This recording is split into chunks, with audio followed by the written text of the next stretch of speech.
ഇതും ടൈപ്പ് 2 ഇറങ്ങിയിട്ടുള്ള ഒരു വണ്ടി. ഒരുപാട് ആലോചിച്ച് ഒന്ന് കാട്ടി കൊടുത്തേ. ഈ നല്ല കോസ്റ്റ്ലി ആലോചിച്ച് കാര്യങ്ങളൊക്കെ ചെയ്ത വണ്ടിയാണ്. ഓപ്ഷൻ പിന്നെ BDI അല്ല, മോഡൽ പിന്നെ 2014 മോഡൽ. എത്ര കൊടുക്കാം? ഇത് നമുക്ക്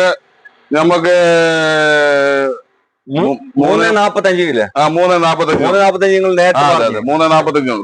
ഓക്കെ. ഇവിടെ ഒരു നല്ലൊരു പെട്ടി പീസ്, അതും 2022 മോഡൽ, 21 സ്വിഫ്റ്റ് കാർ, പെട്രോൾ വണ്ടി. 66,000 കിലോമീറ്റർ ഓടിയിട്ടുള്ളൂ. സിംഗിൾ ഓണർ വണ്ടി. നല്ല പെട്ടി പീസ് വണ്ടി. എത്ര കൊടുക്കാം? 610 കൊടുക്കും. 610 ഫുള്ള് ലോണിൽ കൊടുക്കും. ഇവിടെ ഒരു ടൈപ്പ് 2 ഇറങ്ങിയിട്ടുള്ള നല്ല അത്യാവശ്യം നല്ല കാണാൻ ബർക്കത്തുള്ള ഒരു വണ്ടി, ഒരു സ്വിഫ്റ്റ് കാറാണ്. എത്രയാണ്? ഇത് 2012 മോഡൽ. അലോയ്സ് കാര്യങ്ങളൊക്കെ എക്സ്ട്രാ കയറ്റിയിട്ടുണ്ട്. ഇത് നമുക്ക് 290 കൊടുക്കാം. 290 സ്വിഫ്റ്റ് കാർ ചെറിയ പൈസക്ക് കൊണ്ടുപോകാൻ പറ്റിയ വണ്ടിയാണ്. ഡീസലാണ്. എത്രയാണ് മോഡല്? 2007 മോഡൽ.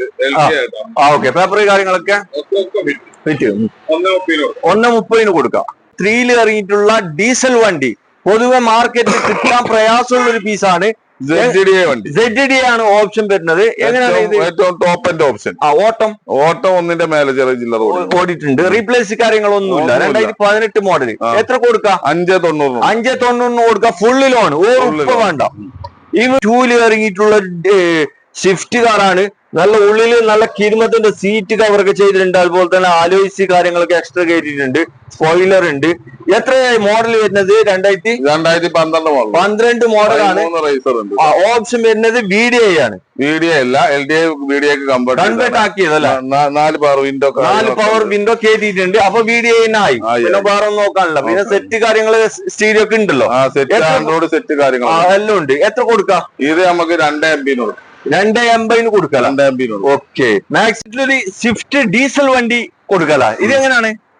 ഇത് 2010 മോഡൽ. എത്ര കൊടുക്കാം? ഇത് നമ്മൾ പുതിയ റിന്യൂവലൊക്കെ എടുത്തിട്ട് LDA BDA കൺവേർട്ട് ചെയ്ത വണ്ടിയാണ്. പുതിയ റിന്യൂവലൊക്കെ എടുത്തിട്ട് നമുക്ക് 1.25 കൊടുക്കാം. അല്ല, വാങ്ങാൻ വിളിച്ചോ.